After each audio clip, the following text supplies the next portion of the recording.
Number 1. Michelle Mimi Moore. The New Iberia Robbery Gone Wrong. Michelle Moore was a young woman caught in the cycle of quick cash and hard drugs. This section explores the high-stakes desperation, how a plan to rob a local convenience store turned into a death trap for a beloved clerk. We analyze the physics of a panic shot and how a split-second decision in a New Iberia storefront led to a permanent sentence. In the humid stretches of New Iberia, Michelle Mimi Moore was a name known more for trouble than terror. In 2005, driven by the weight of addiction, she entered a small grocery store with a borrowing mindset and a loaded weapon. The plan was to flash the steal and take the till. But the clerk, a man who had seen the city change, didn't move fast enough for Michelle's meth-fueled clock. In the static silence of the shop, the gun spoke before Michelle could think. The evil of that moment was the erasure of value. For a handful of 20s, a life of 60 years was deleted. Michelle didn't loot the shelves, she looted the soul of the community. This financial homicide is a social shocker. It shows how the economy of the street has a zero-sum logic. To get mine, I must take yours. This paragraph analyzes the anatomy of the robbery, how desperation creates a tunnel vision where the target ceases to be human. This was a New Iberia shocker. The community didn't just grieve, they boiled. The clerk was a neighborhood anchor, the man who gave credit to hungry families. When Michelle was identified on the grainy tape, the hunt was relentless. She was found in a motel, the money already spent on a short-lived high. This disposable nature of the motive is what enraged the jury. She killed for a weekend, and the state would take her life for a century. Today, Michelle Moore is a lifer at LCIW. She is a static resident of the general population, a woman who wakes up every day in the same square footage as her crime. She is the Section 1 entry because she represents the cost of the hustle, the woman who traded the sun for a pocket of crumpled paper. Her full history is a full disaster of need and greed, a warning to the backstreets of Louisiana. The CCTV shadows and the identification. This section looks at the technical detail of the capture. We analyze the visual evidence, how the low-resolution camera captured a unique tattoo on her wrist. We look at the digital reconstruction of her escape route and how neighborhood informants traded her location for their own freedom. The takedown of Michelle Moore was a victory for the lens. Even in the low-light grain of a 2005 security system, her identity was leaking. A unique tattoo of a rising phoenix on her right wrist was the forensic anchor. As she reached for the drawer, she signed her death warrant. This visual signature is a digital shocker. It shows that even in the shadows, the body betrays the mind. She was caught by her own art. The informant network in New Iberia was the secondary trap. In the criminal underworld, loyalty has a price tag. When the police put a bounty on the phoenix tattoo, her friends became her followers in a different sense. They tracked her to a squalid motel room and phoned in the room number. This betrayal of the tribe is a social shocker. It shows that life on the bottom rung is a constant state of peril. Michelle was sold for less than she stole. In the interview room, she cracked in 4 minutes. She didn't lawyer up, she leaked guilt. She cried for the clerk, but she cried harder for herself. This duality of grief was her moral compass spinning out of control. She admitted to the shot but denied the intent. In Louisiana, felony murder doesn't care about intent. If someone dies during the robbery, you die in prison. This legal absolutism was her final ceiling. The verdict was a foregone conclusion. The jury watched the tape and saw the phoenix. They saw a predator who didn't blink. Michelle Moore was sentenced to natural life. The judge told her, "You will never see the sky without a fence in the way." This judicial finality is the theme of LCIW. She is the Section 1 entry because she proves that small crimes in Louisiana have infinite consequences. The Lifer's Ward and the Aging of Mimi.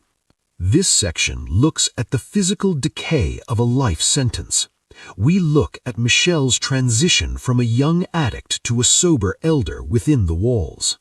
We analyze the psychology of the long wait, how she processes the memory of the life. At LCIW is a physical erosion. Michelle Mimi Moore entered as a vibrant, dangerous youth and is now a gray-haired statistic. The prison food, the concrete floors, and the recycled air have resculpted her body. This slow-motion execution is a biological shocker. It shows how the state uses time as a vice. She is aging into a person the clerk will never get to be. This survivor's guilt is her shadow. The social hierarchy of the lifers is her only world. She is a mentor to new arrivals, teaching them how to breathe in a space without air. She is the queen of the mess hall, a woman who knows the rules because she helped write them over 2 decades. This institutional power is a psychological shocker. It shows how the human ego will create a kingdom even in a cage. She is Mimi to the inmates, but inmate 33421 to the system. She spends her free time in the chapel, seeking a forgiveness that the state refuses to grant. She writes letters to the clerk's family that remain unsent, kept in a cardboard box under her bunk. This archive of regret is her true life story. She is documenting a ghost. This paragraph analyzes the futility of repentance in a parole-free state, how change does not change the sentence. Today, Michelle is waiting for the end. She is not fighting for a release that will never come. She is fighting for a legacy. She wants to be more than the phoenix tattoo. She is the Section 1 entry because she proves that life in Louisiana is a story with one chapter, the chapter of the crime. She remains at LCIW, a living lesson in the absoluteness of steel. Her hunt for a high led to a hole in the world, and now she lives in the hole. Number 2. Tanya Red Williams. The Baton Rouge nightclub shooting. Tanya Williams was a woman of high passion and short fuse. This section explores the romantic explosion, how a suspected affair led to a tactical ambush outside a Baton Rouge lounge. We analyze the psychology of the scorned, how love can metastasize into lethal intent, and why Tanya chose a semi-automatic as her final argument. In the neon haze of Baton Rouge's lounge scene, Tanya Red Williams was a force of nature. She didn't do soft. When she suspected her partner was meeting another woman at the Sugar Shack, she didn't call his phone. She loaded her clip. In 2012, she stalked the parking lot like a tactical operative. When the door swung open and her target stepped out with a new companion, Tanya deleted the dialogue. She opened fire, turning a night of music into a night of lead. The evil of Tanya Williams was her accuracy. She didn't spray and pray, she aimed. She targeted the woman first, then her partner.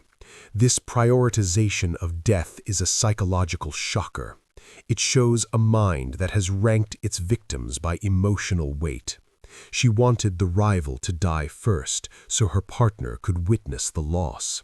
This vengeful cruelty is a dark signature. She was red, the color of blood and rage. This was a Baton Rouge massacre. The bystanders dived under cars as the staccato of the gun drowned out the bass. 2 people fell, and Tanya stood over them, emptying the magazine. This overkill is a forensic shocker. It shows a rage that exceeds the act. She wasn't just killing, she was erasing.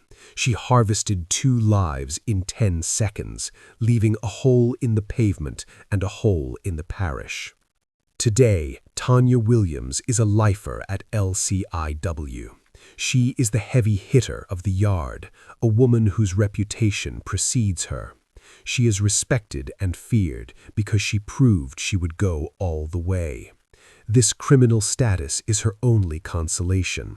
She is the Section 2 entry of our full list because she proves that jealousy in Louisiana is a lethal accelerant.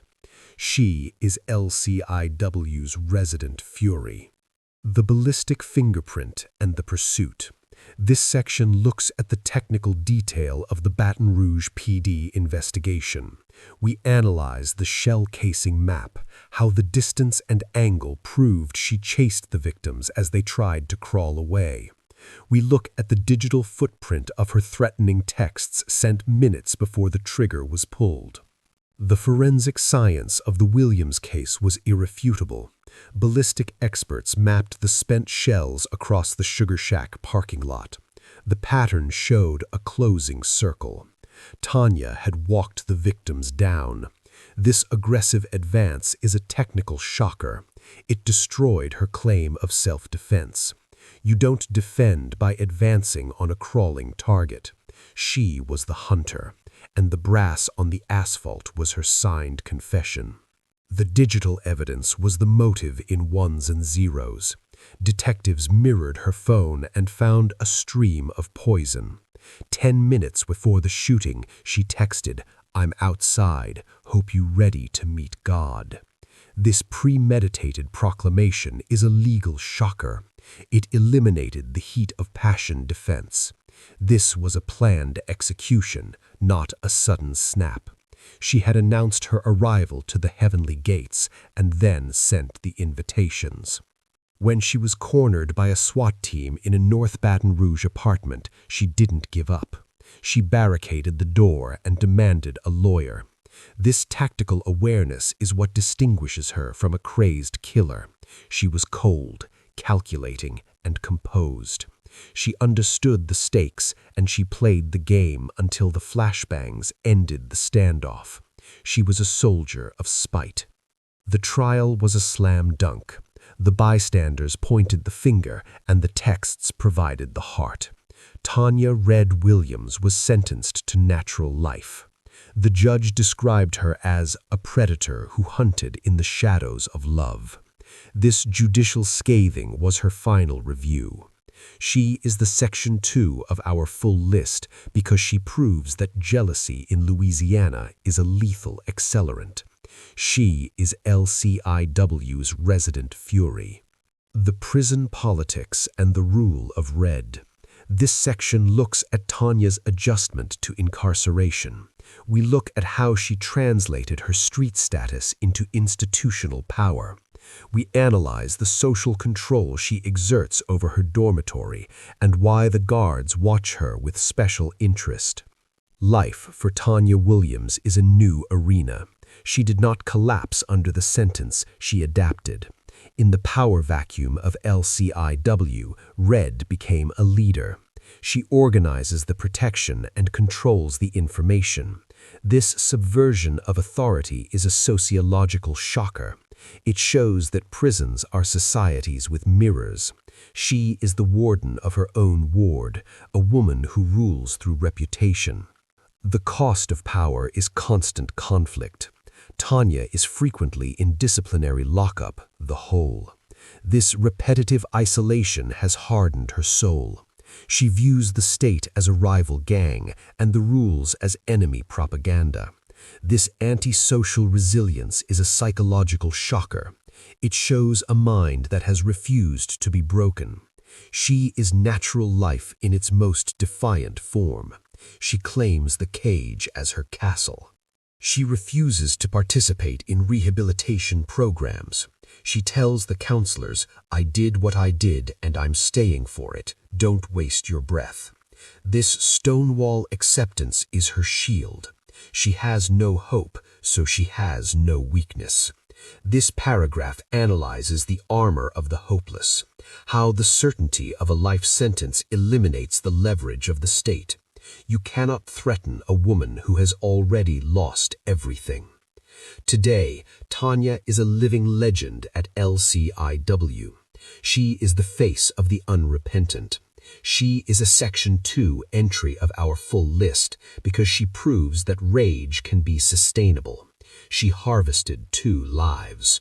Lives in a sugar shack parking lot, and now she harvests the fear of her peers. She remains a static shadow in the Louisiana sun, a full story of lead and loyalty. The victim's family and the Baton Rouge justice. This section looks at the secondary victims, the children of the couple she killed. We look at the legacy of the shooting and how Baton Rouge activists use Tanya's case to argue for stricter gun laws.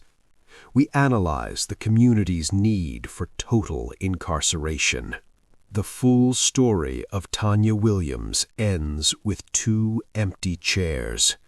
The children of the victims are now raised by grandparents, living reminders of Red's revenge. This generational damage is a moral shocker. It shows that a bullet travels through time. It didn't just stop the parents, it stunted the kids. This externalized trauma is the true crime that never ends. Tanya sits in LCIW, but her victims live in the aftermath. The Baton Rouge community is vocal about her placement. Whenever there is a discussion about early release or clemency boards, the victim's family flood the room. They refuse to let the memory fade. This eternal advocacy is a social shocker. It shows that justice is a co-authored document. Tanya is kept in her cell by the ink of the survivors. She is weighted down by the names of the dead. In 2026, Red is a hardened vessel. She looks at her hands and sees the tool. She does not pray, and she does not plea. She lives in the stasis of her choice. This finality of identity is her permanent uniform. She is a Section 2 entry because she is the juggernaut of jealousy, a woman who burned her bridge and stayed on the other side. As we close the file on Red, we see the flicker of neon and the smell of gunpowder. Tanya Williams is a full shocker of domestic execution. She remains at LCIW, a living lesson that rage is a one-way street. Her music stopped in 2012, and the silence is natural life. Number 3. Diane Dee Dee LeBlanc. The St. Mary Parish Insurance Plot. Diane LeBlanc was a woman of calculation and cold blood. This section explores the financial ambush, how she orchestrated the disappearance of her second husband to collect on a hefty insurance policy. We analyze the geography of murder, why she chose the deep swamps of St. Mary as her accomplice, and how she managed the narrative of a boating accident. In the dark water of St. Mary Parish, Diane Dee Dee LeBlanc was a spider in the moss.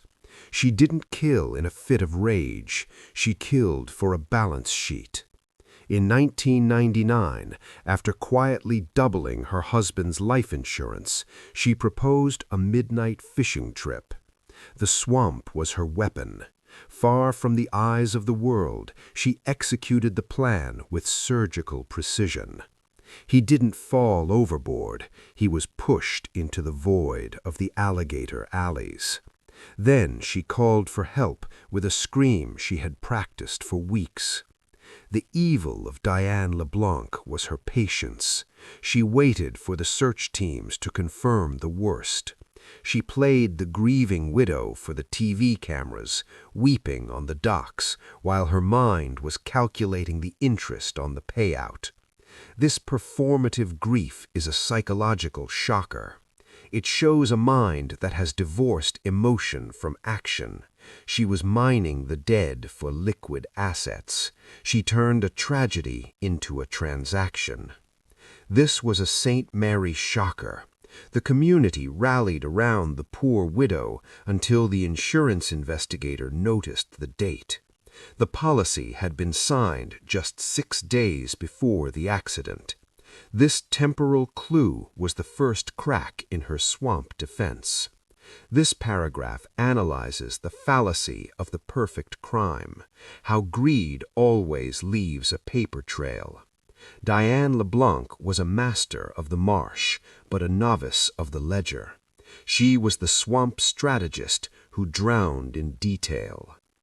Today, Diane LeBlanc is a lifer at LCI. She is the resident legal expert, spending her days in the library, filing briefs that argue for her innocence.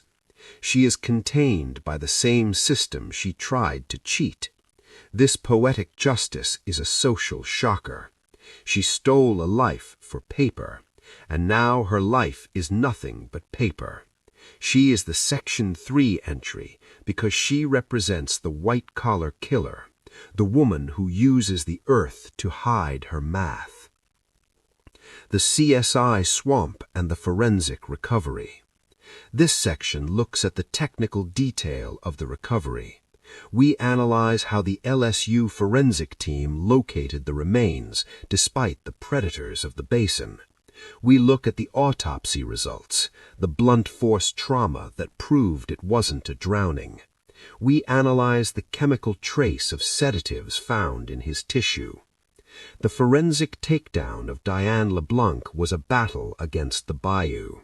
Divers and forensic pathologists sifted the silt until they found the truth. The husband's skull told a different story than Dee Dee's tears. It spoke of a lead pipe, not a boating oar. This biological witness is a technical shocker. It muted her narrative. The swamp had refused to keep her secret. She had fed the basin, but the basin gave it back. The toxicology report was the final betrayal. The husband's blood was thick with benzodiazepines. He was asleep before he hit the water. This drugged execution is a legal shocker. It proved premeditation and depravity. Deddy hadn't fought him. She had sedated him like a lab rat. She was a caregiver turned killer, a woman who used medicine as a mace. This violation of the healing bond is what guaranteed her sentence. When the warrants were served at her cypress-shaded home, she didn't run. She adjusted her makeup. She maintained her innocence even as the divers pulled the pipe from the mud near her dock. This delusional composure is a dark signature. She believed her social status and her gender would shield her from the forensic fact. She underestimated the science of the silt. She was a strategist who lost to a microscope. The trial was a media spectacle. The widow in black was exposed as a black widow. The jury didn't see grief, they saw calculated greed. Diane LeBlanc was sentenced to natural life. The judge told her, "The swamp is deep, but the law is deeper." This judicial metaphor was her final review. She is the Section 3 of our full list because she proves that calculation in Louisiana is a dead-end street. The Lifer's Library and the Paper War. This section looks at Diane's life within LCI. We analyze her obsession with the law, how she has become a jailhouse lawyer to keep her mind sharp. We analyze the psychology of denial, how she rationalizes her crime to maintain her self-image of sophistication. Life for Diane LeBlanc is a mental marathon. She does not walk the yard, she walks the stacks. In the prison library, she is the queen of the appeals. She has memorized the Louisiana Code to find the loophole that doesn't exist. This intellectual defiance is a psychological shocker. It shows a mind that refuses to accept the verdict. She is fighting the state with 1,000 pet emotions. She is legally alive, but factually buried. The social isolation of the smart killer is absolute. Deddy views herself as superior to the street killers like Red or Mimi. She refuses to eat with the general population, clinging to her class as if it were a parole board. This classist arrogance is her institutional shield. She lives in a world of legal theory because she cannot face the world of metal. She is a woman in a cage, acting like a woman in a courtroom. She corresponds with law professors and true crime writers, trying to flip the narrative. She presents herself as a victim of circumstantial bias and swamp mythology. This campaign of deception is her survival tactic. She needs to be heard because silence is death. This paragraph analyzes the narcissism of the lifer, how total isolation amplifies the ego. She is Dee Dee, the misunderstood, the protagonist of her own tragedy. Today, Diane is an old woman in blue scrubs. Her skin is as pale as the paper she writes on. She is a Section 3 entry because she proves that evil can read and write. She harvested a life for insurance money, and now she harvests the seconds in a world of rules. She remains at LCI, a living lesson that the law is not a game, and the swamp never forgets a body. The victim's ghost and the St. Mary Parish memory. This section looks at the human legacy, the husband's family, and their refusal to settle. We look at the insurance company's victory, how they successfully sued to reclaim the initial payout. We analyze the community's perception of Diane as a siren of the basin. The full story of Diane LeBlanc ends with a check that was never cashed. After her conviction, the insurance company dismantled her fortune. The money she killed for was returned to the vault. This economic neutralization is a legal shocker. It shows that crime has a negative return. She lost her husband, her freedom, and her loot. She is the strategist who ended up with nothing. The St. Mary Parish community still tells stories of the widow on the dock. She has become a folk villain, the warning told to husbands who marry for love. This cultural stigma is her true sentence. She is branded as the siren of the basin. This social shunning is absolute.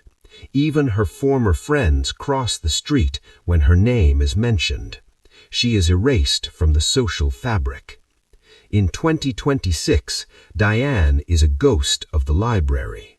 She searches for a case that mirrors her own, but she is unique. She is a Section 3 entry because she represents the predator of the home, a woman who used the sacred bond as a financing tool. She harvested the earth to hide her sins, and now the earth has locked her in. As we close the file on Diane Dee Dee, we see the still water and the hidden pipe.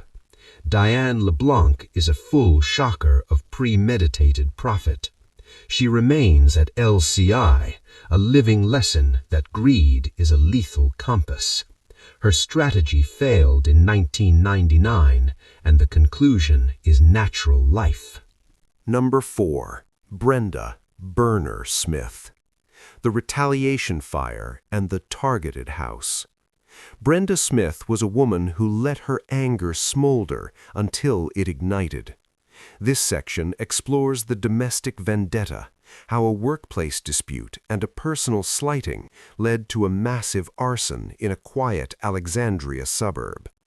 We analyze the dynamics of retribution, why she chose fire as her vocal cord, and how she planned the ignition to trap the occupants. In the pine woods of Alexandria, Brenda Burner Smith was a woman of silent grudges. She didn't argue, she planned.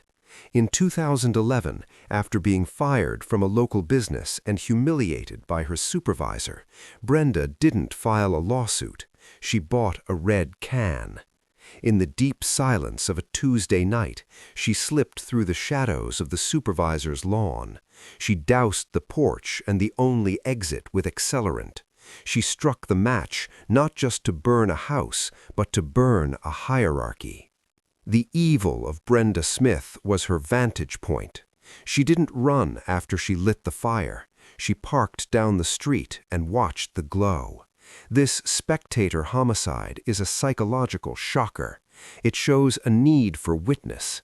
She wanted to hear the screams and see the lights. She was consuming the chaos she had created. For Brenda, the fire was a purification of her injured pride. She turned a suburban sanctuary into a brimstone grave. This was an Alexandria inferno. 3 people inside died of smoke inhalation before the fire department could break the door. This mass fatality from a single match is a forensic shocker. It shows how architecture can become a crematorium when accelerants are strategically placed. Brenda Smith wasn't just burning wood, she was engineering death. She harvested 3 souls for a pink slip, a full shocker that dismantled the peace of the parish. Today, Brenda is a lifer at LCIW. She is known for her silence, a woman who refuses to discuss the fire. She is contained by the same walls she tried to incinerate in her mind. She is the Section 4 entry because she represents the arsonist of anger, the woman who uses the elements to settle a score. Her story is a full history of spite and ash. The chemistry of ignition and the forensic trace. This section looks at the technical detail of the arson investigation. We analyze how the K9 accelerant dogs located the pour pattern despite the water damage. We look at the chemical fingerprint, how the gasoline on Brenda's shoes matched the gas station surveillance tape from 1 hour before. The forensic takedown of Brenda Smith was a victory for the canines. The dogs alerted on her front porch and her car tires. This scent of sin was irrefutable. Chemical analysis showed the gasoline had a specific additive sold only at a station 3 miles away. The surveillance tape showed Brenda filling the can at 2 a.m. This chronological trap is a technical shocker. She was caught by her own fuel. The pour pattern at the crime scene showed malice. The accelerant was systematically poured into the vents and across the door frame. This intentional sealing is a legal shocker. It proved attempted mass murder, not simple property damage. Brenda Smith had calculated the airflow to ensure fatality. This predatory engineering is what upgraded her charge to capital murder. She was a thermodynamic executioner. When the police raided her trailer, they found a journal. Inside, she had written the name of the supervisor over and over, crossed out in red ink. This document of obsession was the psychological smoking gun. It mapped the descent from disgruntlement to depravity. She cried when they showed her the photos of the burned children, but she didn't deny the match. She was caught in the glow of her own hatred. The trial was searing. The survivors, the supervisor escaped, pointed at Brenda with charred hands. This visual reality crushed the jury.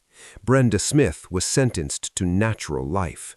The judge told her, "You are a woman who walked into the fire and never walked out." This judicial verdict was her final review.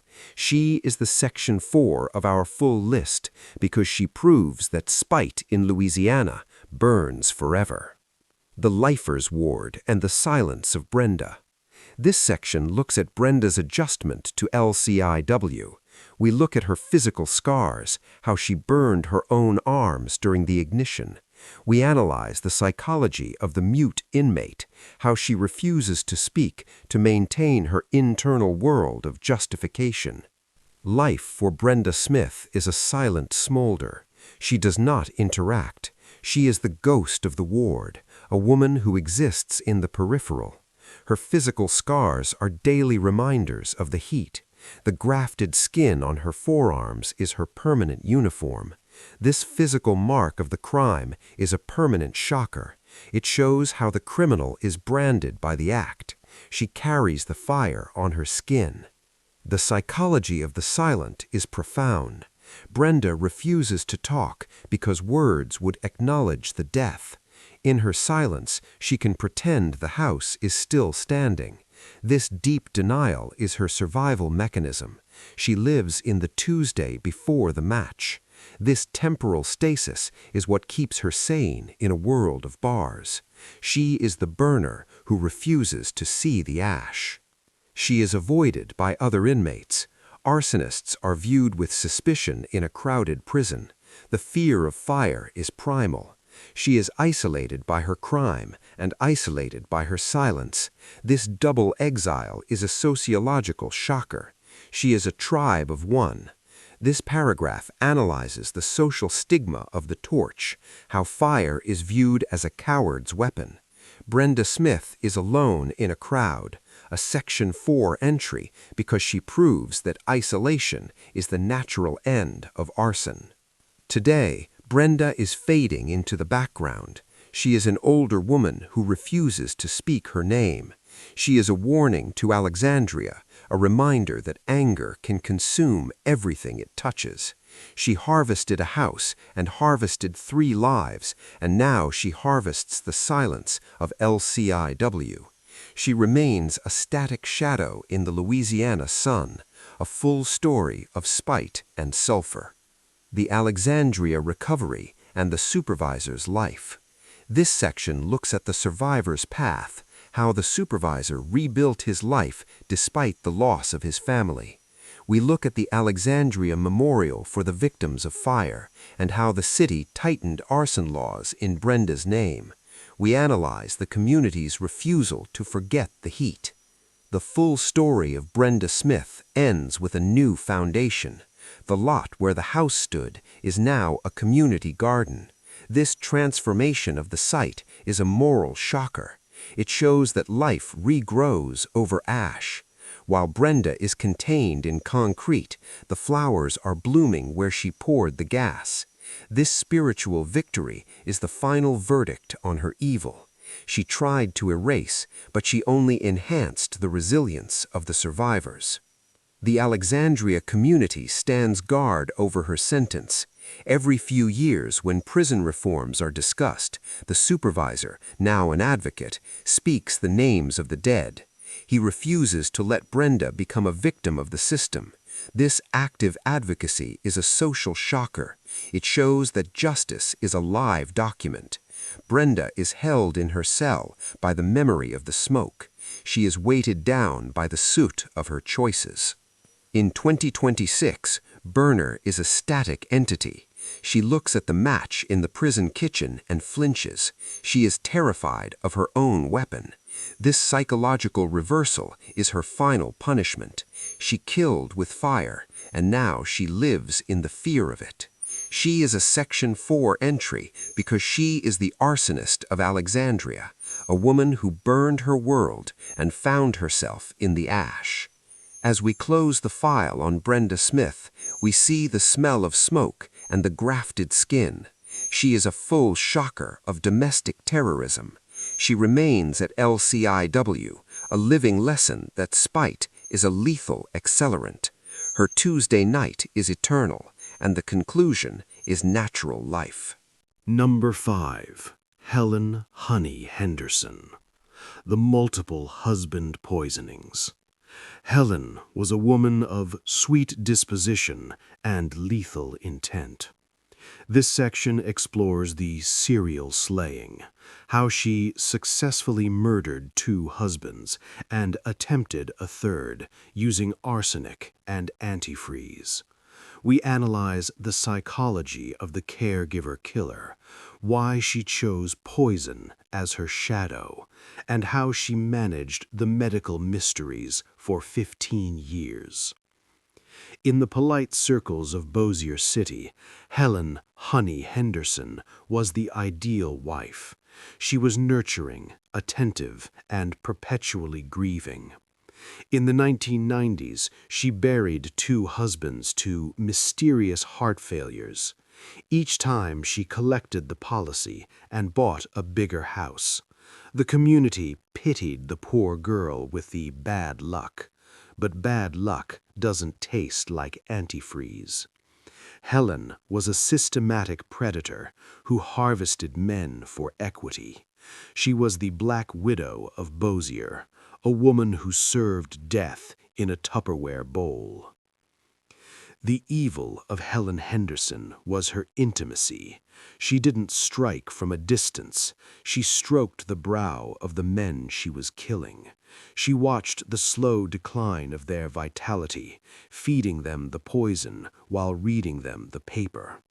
This long-form execution is a psychological shocker. It shows a mind that has erased the empathy of the spouse. She viewed her partners as bank accounts with pulse rates. She was cleaning the slate with chemical warfare. This was a North Louisiana scandal. When her 3rd husband collapsed with strange symptoms, the doctor refused to accept the heart failure narrative. He ordered a full screen, and the arsenic levels screamed the truth. This medical breakthrough was the forensic shocker. It unraveled 15 years of quiet homicide. Helen "Honey" Henderson was exhumed through her victims.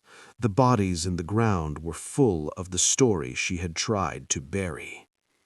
Today, Helen Henderson is a lifer at LCIW. She is the elder stateswoman of the medical wing, a woman who still acts the nurse. She is contained by the same science she tried to outrun. She is the Section 5 entry because she represents the serial poisoner, the woman who uses love as a lure. Her story is a full history of greed and glass. The exhumation and the chemical verdict. This section looks at the technical detail of the Bossier Parish investigation. We analyze the exhumation of the 1st husbands, how the tissues retained the arsenic for a decade. We look at the financial audit, how Helen's spending spiked within days of the deaths. The forensic takedown of Helen Henderson was a resurrection of the dead. Pathologists pulled the caskets from the Red River soil and found the evidence frozen in the bone. Arsenic does not fade. It is a permanent record of malice. This geological witness is a technical shocker. It broke the decade of silence. Helen's past had come back to accuse her. She was trapped by the physics of the poison. The financial audit was the motive in ink. State police traced the insurance payouts to shopping sprees in Dallas and New Orleans. She was buying diamonds while picking out caskets. This mercenary mourning is a legal shocker. It proved a pattern of profit. Helen hadn't snapped, she had invested. She used murder as an annual income. This business model of homicide is what guaranteed her sentence. She was a corporate assassin of the bedroom. When she was arrested at a charity gala, she didn't drop her smile. She maintained the honey persona all the way to the booking desk. She blamed the doctors and blamed the chemistry. This pathological deception is her dark signature. She believed her polite society and her gender would nullify the science. She underestimated the memory of the marrow.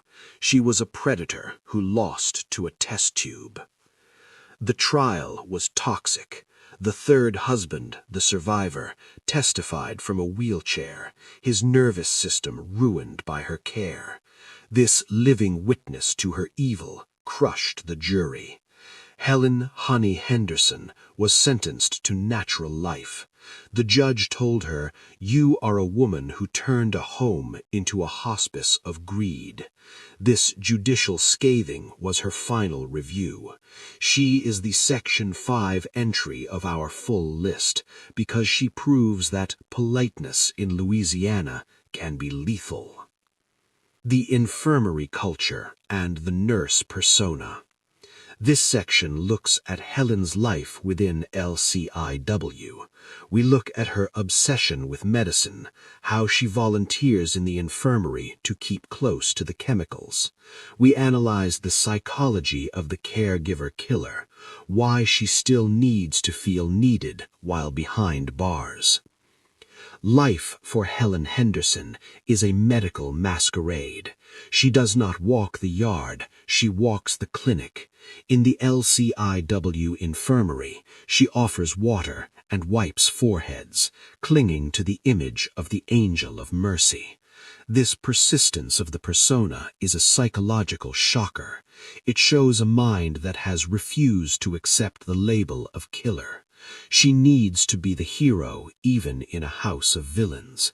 She is honey to the sick, but a security risk to the system. The social isolation of the poisoner is calculated. Helen does not associate with the violent inmates. She views herself as above the fray, a woman of science and sorrow. This arrogance of the needle is her institutional shield.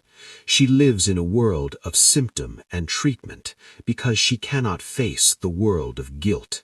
She is a woman in a cage, acting like a woman in a white coat. She is healing others to hollow out her own sin.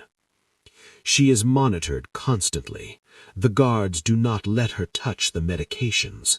They know the history of her care. This institutional suspicion is a sociological shocker. She is trusted by the weak and feared by the strong. This duality is her permanent sentence. She wants to help, but the state knows she wants to harm.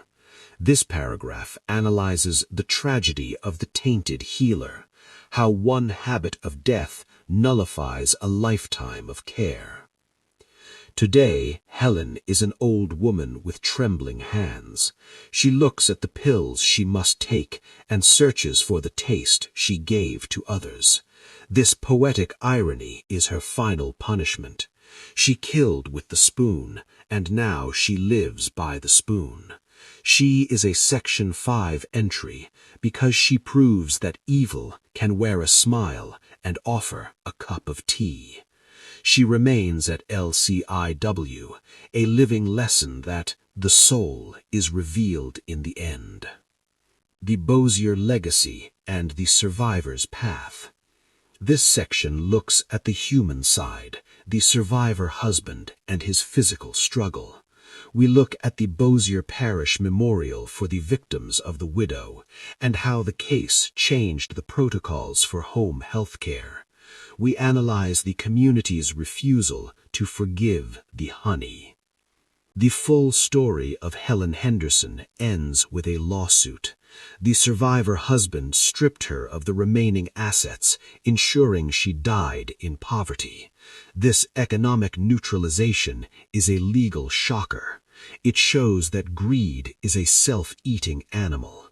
She killed for the gold, and now the gold is gone. She is the black widow who caught herself in her own web. She has no money and no mercy.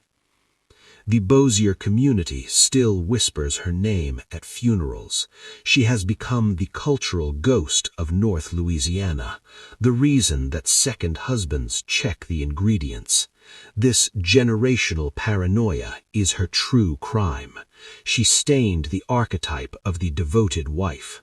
This social erosion is absolute.